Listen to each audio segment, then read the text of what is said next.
Vipul, hi, good morning. Hello. How Hi, are you? Andrew. Hi, good so to glad see you. to see you. Vipul, I really wanted to catch up with you. There's so much that happens in financial services. It happens all the time. But what I've been trying to get my head around, really trying to understand, is that there seems to be a fairly long and aggressive set of financial regulation that the financial services sector seems to be working in. What's going on? What are the pressing issues? Sure. I mean, as you can very well gather from the market news, that it's been a very interesting time for the entire financial market in general. And if I may break it down into the retail, wealth management, regulatory aspects, and the asset management and more institutional side of regulation, what has happened in the last 6 or 7 years since we had the major financial meltdown is that we have the major regulation hitting the retail industry like RDR, you have the pension fee, platform fee review, you have the client suitability and the FATCA from US. So that's a major change of the retail space itself.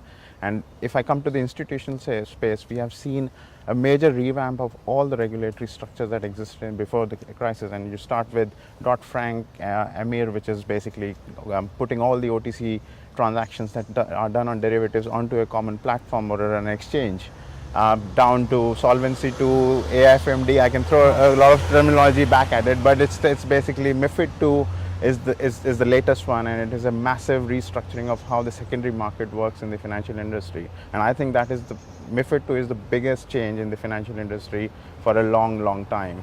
So these are the things which are hitting most of the asset managers and wealth managers, and they have to adapt to this new regulatory structure because the data structures, the business models were not geared up to these regulatory changes that have come about.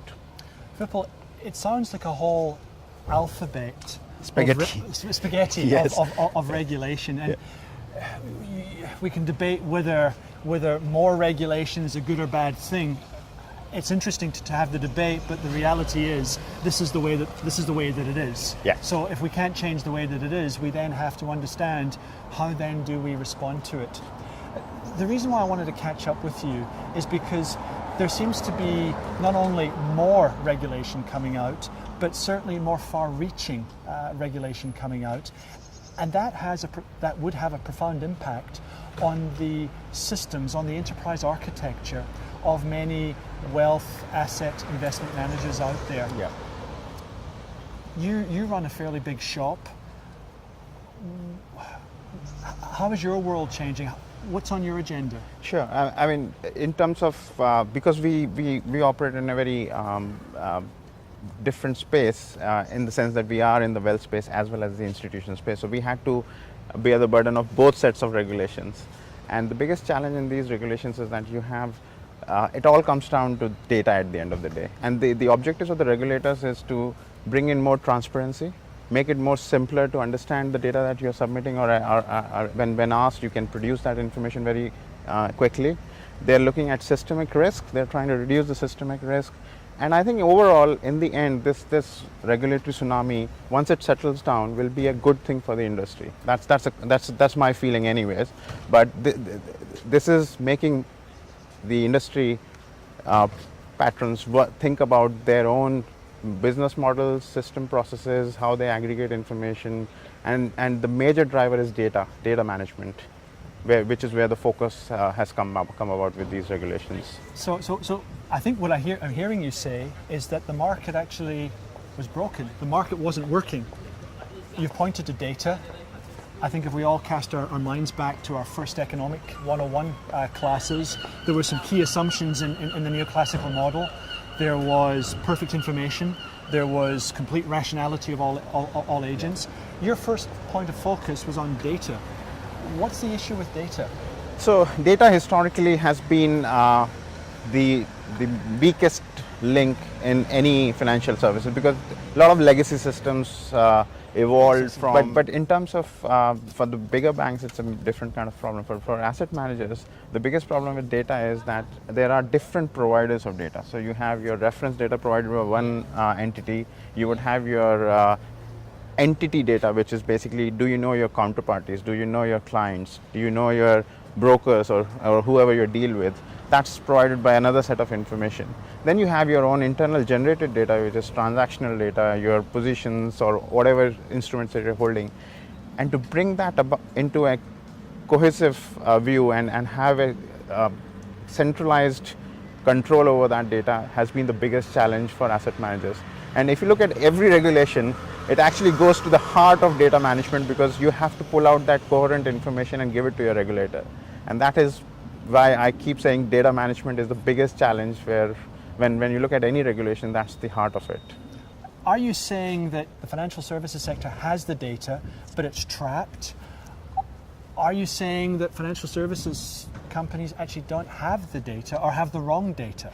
Sometimes the data is missing. So there are some, so for example, again, not going into the details of the regulation, but the Dodd-Frank and EMIR regulation has introduced a new concept for identifying entities, which is legal entity identifier, LEI, which didn't exist before. Right. So you have to then bring that data and add it to your data repository, link it to your existing clients and contacts and everything, and then produce a set of reports which aggregate information at that level.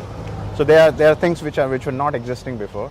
Things which were existing before were existing in different systems, so in different silos. A front office system would have all the portfolio data or the analytics data, and then you have risk systems, and your back office systems will have transactional and more of actual performance information that you need to extract. But sometimes you have to combine all of that to give a true picture of what's happening. For example, on AFMD, if you are have to value your assets differently, you need to pull all that information and then present it to the regulator, which is quite challenging for a lot of firms.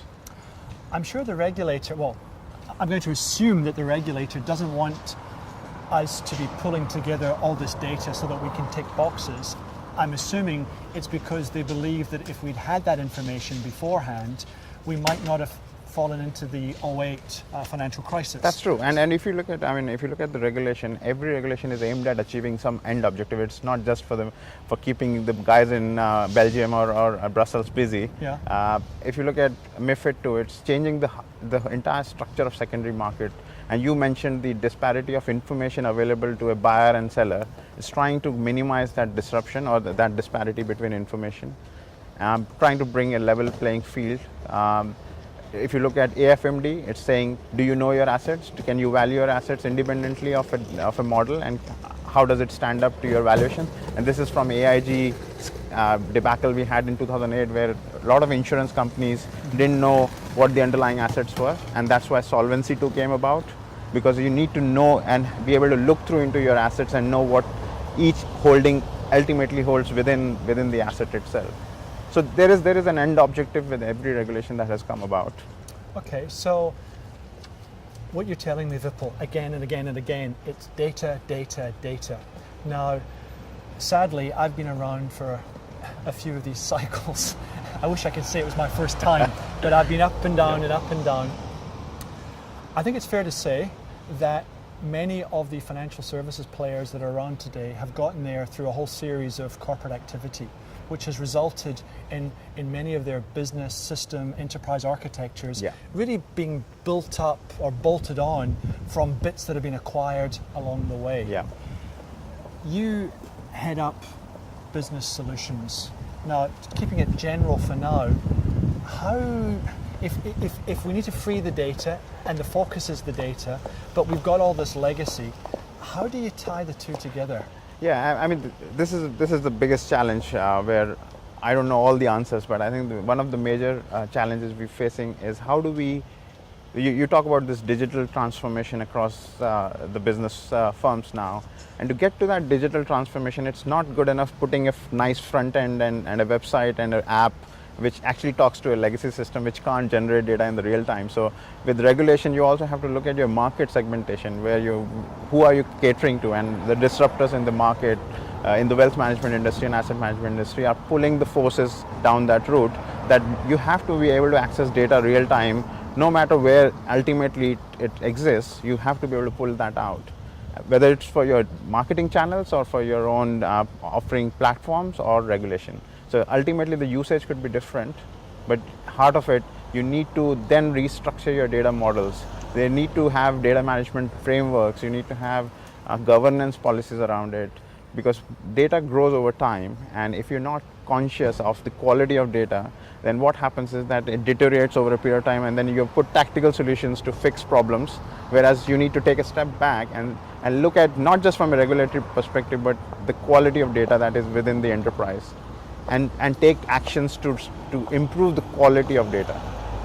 So you're saying, I think, you're saying that data needs to be at the pinnacle of what drives your systems, IT, enterprise strategy. And unfortunately, it's never at the top of the agenda at the CIO, CEO level. It's always slightly down the stream. But actually, if you look at it, it needs to be right up with the performance, risk management, your channel marketing. You need to look at it in a holistic manner. Okay, so typically, and again, perhaps I'm being a little too cynical, but typically many CX decision makers are happy to buy a tactical solution to tick a box or to get something done, but they're not necessarily seeing data at the pinnacle being the competitive differentiator along with dealing with these regulatory requirements. Yeah, I think that is a challenge.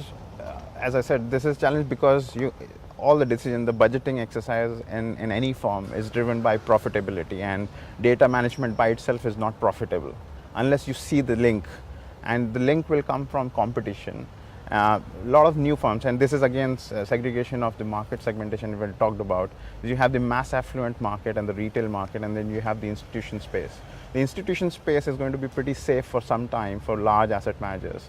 But if you look at the mass affluent and retail space, there's a lot of technology which is coming in and changing the landscape, whether it's advice, whether it's platforms which are offering an aggregated view of your portfolio, and they are able to provide that information at a click of a button. And that is forcing a lot of asset managers to relook at their digital strategy, look at data in a different way. And so changes will come about from different forces. It will never be a profitable drive which will force our hand on this one, unfortunately. Vipul, I'm getting a bit confused here. Confused and almost a bit sort of surprised. What started off as a conversation about there's a whole raft of regulation. We don't necessarily, in the financial services sector, have an architecture that seamlessly keeps up with this changing regulation. Again, we can debate whether it's right or wrong, but it is what it is. Mm-hmm. You're saying that data is at the top of the pile, and that needs to have the primacy of focus. And now you're talking about competitors. Now, I'm sort of sitting here thinking, standing here thinking, sitting, I wish I was sitting, but standing here thinking to myself, well, hang on a second, this is sounding an awful lot like big data. And as soon as I hear the words big data, I'm thinking of clouds, I'm thinking of Google, I'm thinking of, well, where is competition going to come from? I mean, Google and Facebook are mentioned in every conversation. I go to forums and conferences these days. I think they are driving a big change in and if you look at these firms, they're very good at handling data. They exist at the top of the chain is because they have disrupted markets by making data available to everybody. Well, Google has a monopoly on data, doesn't it? Yeah, and it's collecting data, but it's able to then present that data in a more meaningful sense. It's Right. not just about data collection, it's actually able to mine that information and then use it to your advantage to provide facilities or information to your customers. Yeah. And that is what asset management industry or banking or financial industry has not been very good at in the historically, if you look at it. And regulation is forcing them down that route, but competition, I think, is the biggest driver because that focuses minds on getting things right. Yeah. So there's an awful lot happening. Mm-hmm. You're sort of saying, perhaps pointing a finger, saying that across the financial services sector, we're not necessarily taking a strategic enough view. I don't want to be putting words in your mouth, but that's what I'm inferring from your comment. If that's the case, if financial services firms are going to survive this new wave of regulation, but also deal with the new realities in the marketplace, what do they do on Monday morning? What do they have to do differently? I think they will have to focus on making sure that their legacy systems, I mean, it's a very cost-intensive proposition but you have to move to more scalable platforms, and that can only about by retiring your legacy systems and moving to latest technologies. There is a massive amount of data which exists on legacy systems, and I think banks have invested a lot of money or dollars in the last 10, 15 years, but more needs to be done on that side.